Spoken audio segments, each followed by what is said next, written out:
Shri V K Sanoj, ഇത് അടുത്ത നിയമസഭാ തെരഞ്ഞെടുപ്പിന് മുൻപുള്ള ഒരു സെമി ഫൈനലായി CPM കാണുന്നുണ്ടോ? ഇതിൽ PV അൻവറിനെ ഒറ്റുകാരനായ യൂദാസായിട്ടാണ് CPM സംസ്ഥാന സെക്രട്ടറി വിശേഷിപ്പിച്ചത്. തിരിച്ച് PV അൻവർ പറയുന്നത് ഈ നിലമ്പൂർ ഉപതെരഞ്ഞെടുപ്പ് എന്ന് പറയുന്നത് LDFും UDFും തമ്മിലുള്ള മത്സരമല്ല, ജനവും പിണറായിയും തമ്മിലുള്ള മത്സരമാണ് എന്നാണ്. ആ രൂപത്തിലാണ് അതിനെ PV അൻവർ അവതരിപ്പിക്കുന്നത്. അപ്പോൾ CPMനെ സംബന്ധിച്ചത് അഭിമാന പോരാട്ടമാണോ?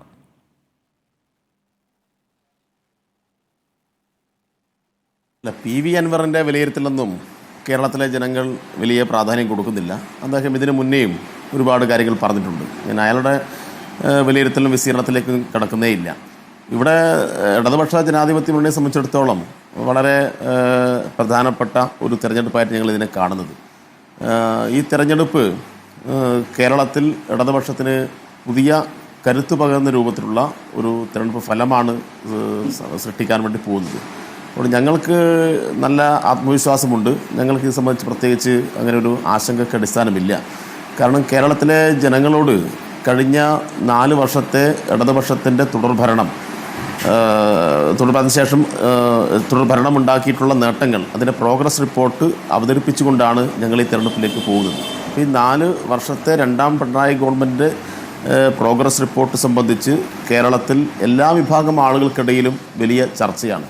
നേരത്തെ ചില മാധ്യമങ്ങളും പ്രത്യേകിച്ച് വലതുപക്ഷ പാർട്ടികളെല്ലാം കൂടി ചേർന്ന് കേരളത്തിൽ വികസനം ഇല്ല എന്നും കേരളത്തിലെ ഗവൺമെൻറ് ആകെ പരാജയമാണെന്നെല്ലാം വലിയ പ്രചാരവേല നടത്തിയിരുന്നു.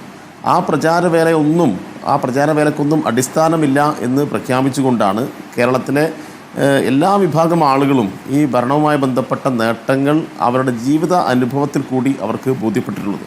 അതുകൊണ്ട് ഓരോ നേട്ടങ്ങൾ സംബന്ധിച്ചും ഇപ്പോൾ എടുത്ത് തൊട്ട് കാണിക്കാൻ വേണ്ടി കഴിയുന്ന രൂപത്തിലേക്ക് കാര്യങ്ങൾ വന്നിട്ടുണ്ട്. ഇനിയിപ്പോൾ അടുത്ത ഒരു വർഷത്തിനിടയിൽ ചെയ്തു തീർക്കേണ്ട പദ്ധതികൾ സംബന്ധിച്ചും പറഞ്ഞിട്ടുണ്ട്. അപ്പോൾ കഴിഞ്ഞ ഇടതുപക്ഷ ജനാധിപത്യ മുന്നണി തെരഞ്ഞെടുപ്പ് ഘട്ടത്തിൽ ജനങ്ങൾക്ക് മുന്നിൽ മുന്നോട്ട് വെച്ച പ്രകടന പത്രികയുണ്ടായിരുന്നു. ആ പ്രകടന പത്രികയിലെ 900 കാര്യങ്ങൾ സംബന്ധിച്ച് അക്കമിട്ട് നിരത്തി ഓരോ കാര്യവും ഏത് സ്റ്റേജിലാണ് ഇപ്പോൾ എത്തിയിട്ടുള്ളത്, ഏതെല്ലാം കാര്യങ്ങൾ പൂർത്തീകരിക്കാൻ വേണ്ടി കഴിഞ്ഞു എന്നീ ഏതെല്ലാം കാര്യങ്ങളാണ് ഒരു വർഷത്തിനിടയിൽ പൂർത്തീകരിക്കാൻ വേണ്ടി കഴിയുക, അതിൻ്റെ കൃത്യമായ പ്രോഗ്രസ് റിപ്പോർട്ടാണ് ജനങ്ങൾക്ക് മുന്നിൽ അവതരിപ്പിച്ചത്. അല്ലാതെ അതും ഇതും പറഞ്ഞ് കാര്യങ്ങളെ ഏതെങ്കിലും തരത്തിൽ തെറ്റായി വ്യാഖ്യാനിച്ച് കൊണ്ടുപോവുകയല്ല. അതുകൊണ്ട് ഞങ്ങൾക്ക് നല്ല ആത്മവിശ്വാസമുണ്ട്. അതുകൊണ്ട് കക്ഷിരാഷ്ട്രീയത്തെ അതീതമായി കേരളത്തിലെ ജനങ്ങൾ രണ്ടാമത് നേരത്തെ ഇടതുപക്ഷത്തെ തിരഞ്ഞെടുത്തു, മൂന്നാമതും ഇടതുപക്ഷത്തിനെ തിരഞ്ഞെടുക്കും എന്ന് ഞങ്ങൾക്ക് ഒരു സംശയവുമില്ല. കേരളത്തിലെ ജനങ്ങൾ അങ്ങനൊരു അവസരത്തിന് വേണ്ടി കാത്തിരിക്കുകയാണ്. അങ്ങനൊരു അവസരത്തിന് വേണ്ടി കാത്തിരിക്കുന്ന ജനങ്ങൾക്ക് മുന്നിലാണ് ഒരു ഉപതെരഞ്ഞെടുപ്പ് വരുന്നത്. തീർച്ചയായിട്ടും നിങ്ങൾ നടത്തിയ ഒരു സ്വതന്ത്രനെ വെച്ച് നടത്തിയ ഒരു പരീക്ഷണത്തിലാണല്ലോ നിങ്ങൾക്ക് നിലമ്പൂർ കിട്ടിയത്. അത് PV അൻവർ എന്ന മുൻ കോൺഗ്രസ്സുകാരനായിരുന്നു. ഇപ്പോൾ PV അൻവർ നിങ്ങളിൽ നിന്നും അടർന്നു പോയിരിക്കുന്നു എന്ന് മാത്രമല്ല, നിങ്ങൾക്കെതിരെ വ്യാപകമായി പ്രചാരണം നടത്തുകയാണ്. അദ്ദേഹം തുടർച്ചയായി വാർത്താ സമ്മേളനങ്ങൾ ഒരു കാലത്ത് വാർത്താ സമ്മേളനങ്ങളുടെ ഒരു തുടർച്ചയായിരുന്നു. ഇന്നും പറഞ്ഞ വാചകങ്ങളാണ് ഞാൻ താങ്കളോട് സൂചിപ്പിച്ചത്.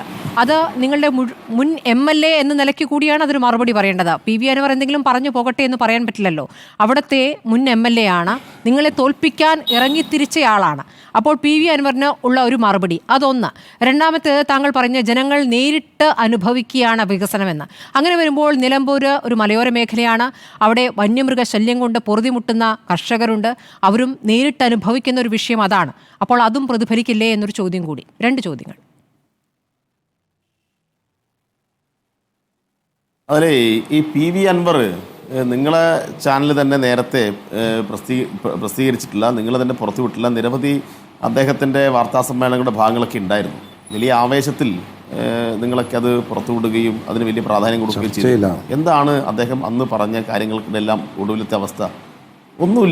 ഒന്നും അദ്ദേഹത്തിന് ജനങ്ങൾക്ക് മുന്നിൽ അവതരിപ്പിക്കാൻ വേണ്ടി കഴിഞ്ഞിട്ടില്ല. കുറേ കാര്യങ്ങൾ പത്രസമ്മേളനം വിളിച്ച്, പ്രത്യേകിച്ച് ഇടതുപക്ഷത്തിൻ്റെ ഭാഗമായി നിൽക്കുന്ന ഒരു MLA പെട്ടെന്ന് ഇടതുപക്ഷത്തെ കൈവിടുന്നു, അത് സ്വാഭാവികമായിട്ട് ഒരു വാർത്താ പ്രാധാന്യമുള്ള ഒരു കാര്യമായിരിക്കും. അങ്ങനെ ഒരു വാർത്താ പ്രാധാന്യം അദ്ദേഹത്തിന് കിട്ടിയെന്നല്ലാതെ അദ്ദേഹത്തിന് പുതുതായിട്ട് ജനങ്ങൾക്ക് മുന്നിൽ ഒന്നും അവതരിപ്പിക്കാൻ വേണ്ടി കഴിഞ്ഞിട്ടില്ല. പിന്നെ അദ്ദേഹം പറഞ്ഞത് എനിക്ക് പിന്നിൽ 10,000-കണക്കിന് ആളുകളുണ്ട് എന്നാണ് പറഞ്ഞത്. അദ്ദേഹത്തിൻ്റെ റാലിയിൽ പിന്നീട് പല സ്ഥലത്തും എവിടെ നിന്നൊക്കെ ആളെ കൊണ്ടുവന്ന് നമുക്കറിയാം. ഇങ്ങനെ സിനിമ ഷൂട്ടിംഗ് ലൊക്കേഷനൊക്കെ ആൾക്കൂട്ടത്തിന് വേണ്ടി പോകുന്ന 500 രൂപയ്ക്കും 600 രൂപയ്ക്കും രൂപയും പ്രതീക്ഷിച്ച് പോകുന്ന പാവപ്പെട്ട ഒരുപാട് ആളുകളെ കൊണ്ടുവന്ന് റാലിയിലൊക്കെ അണിനിരത്തേണ്ട ഗതികേടിലാണ് അദ്ദേഹം എത്തിയത്.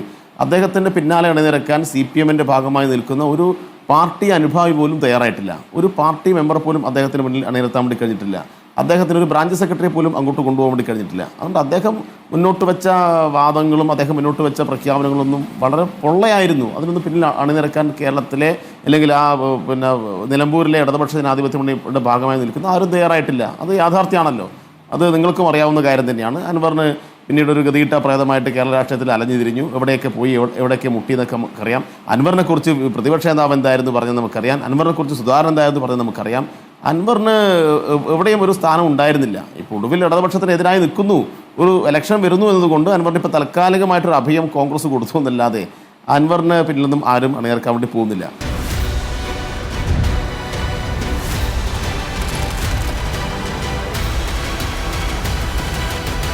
ഡിബേറ്റ് വിത്ത് സ്മൃതി പരുത്തിക്കാട്.